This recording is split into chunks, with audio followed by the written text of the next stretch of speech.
नमस्ते, स्वागत है। आज हम बात करने वाले हैं अस्थमा के बारे में।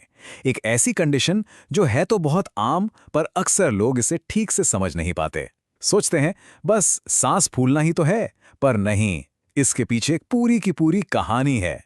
तो चलिए आज इसी कहानी की तह तक चलते हैं। तो सबसे पहला और सबसे जरूरी सवाल, जब किसी को अस्थमा का अटैक आता है तो उनके फेफड़ों के अंदर असल में हो क्या रहा होता है?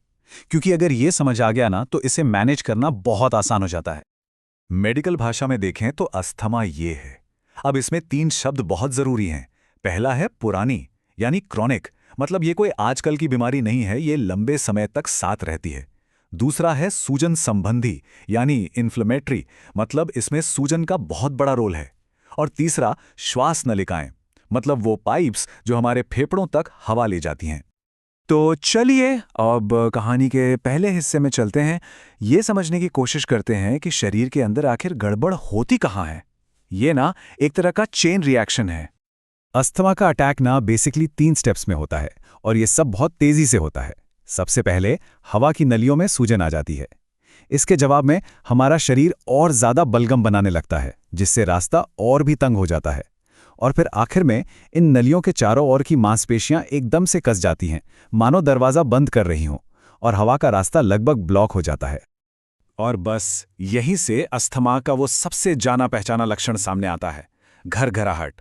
सोचिए, जब हवा इतनी पतली सी जगह से बाहर निकलने की कोशिश करेगी तो एक सीटी जैसी आवाज तो आएगी ही, है ना? इसी को व्हीजिंग कहते हैं।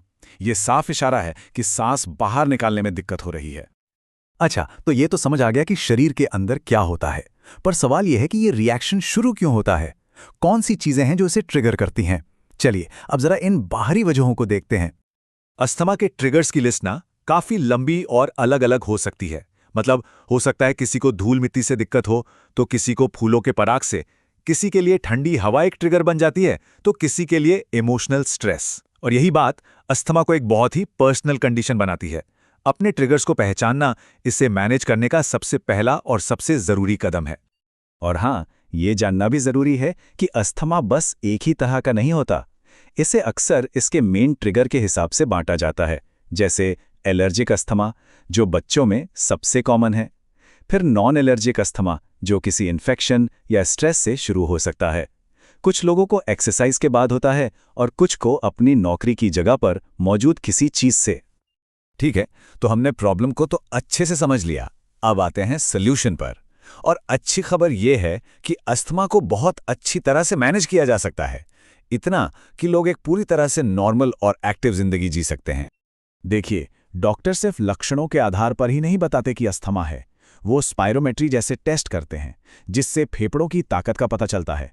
वो खास तौर पर एक रेशो देखते हैं, FEV1/FVC रेशो। आसान भाषा में समझे तो ये देखा जाता है कि 1 सेकंड में जोर से कितनी हवा बाहर निकाली जा सकती है और कुल कितनी हवा बाहर निकलती है। अस्थमा में ये रेशो कम हो जाता है, और अगर एक दवा देने के बाद इसमें सुधार होता है तो समझो अस्थमा कंफर्म है। अस्थमा के इलाज की जो स्ट्रैटेजी है ना, वो 2 तरह की दवाओं पर टिकी है, रिलीवर्स और कंट्रोलर्स।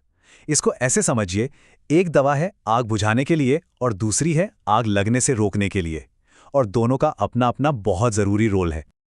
पहले बात करते हैं रिलीवर्स की।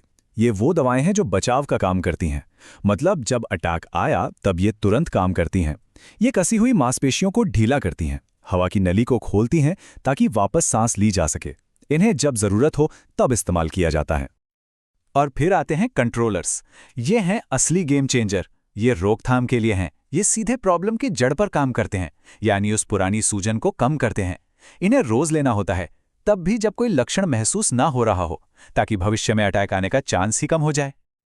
और हाँ, कुछ गंभीर मामलों में जब अस्थमा को कंट्रोल करना मुश्किल हो जाता है तो बायोलॉजिक्स जैसे एडवांस ट्रीटमेंट भी मौजूद हैं। ये नए इलाज सीधे शरीर के इम्यून सिस्टम पर काम करते हैं और बहुत बड़ा फर्क ला सकते हैं।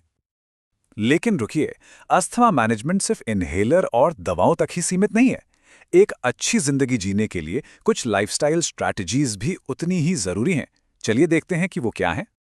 दवाओं के साथ साथ ये कुछ प्रैक्टिकल कदम हैं जो बहुत मदद करते हैं, जैसे अपने ट्रिगर्स को पहचानकर उनसे बचना, फ्लू और निमोनिया जैसे टीके लगवाना, ब्रीदिंग एक्सरसाइज करना, और हाँ, स्ट्रेस को कंट्रोल में रखना।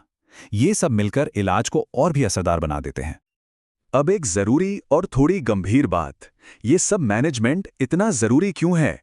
क्योंकि अगर अस्थमा को कंट्रोल ना किया जाए तो इसके नतीजे काफी सीरियस हो सकते हैं। जब अस्थमा को सही से मैनेज नहीं किया जाता तो ये सिर्फ एक परेशानी नहीं रह जाता, ये फेफड़ों को परमानेंट डैमेज कर सकता है, जिसे एयरवे रीमॉडलिंग कहते हैं। बार बार हॉस्पिटल जाना पड़ सकता है और बहुत गंभीर मामलों में ये जानलेवा भी हो सकता है। इसीलिए लगातार देखभाल इतनी ज्यादा जरूरी है। ये एक बहुत ही बेहतरीन बात है जो सब कुछ समेट देती है। अस्थमा मैनेजमेंट का गोल सिर्फ अटैक का इलाज करना नहीं है, बल्कि एक पूरी और एक्टिव जिंदगी जीने में मदद करना है। ये कंट्रोल और आज़ादी के बारे में है, पाबंदियों के बारे में नहीं। तो आखिर में एक सवाल छोड़ जाते हैं, अगर अस्थमा एक क्रॉनिक कंडीशन है तो क्या इसका जवाब क्रॉनिक एम्पावरमेंट नहीं हो सकता? मतलब सही जानकारी, मैनेजमेंट और एक्टिव देखभाल के जरिए इस कंडीशन को अपनी जिंदगी पर हावी होने देने के बजाय जिंदगी को अपने कंट्रोल में रखा जा सकता है। इस पर सोचिएगा जरूर। हमारे साथ जुड़ने के लिए शुक्रिया।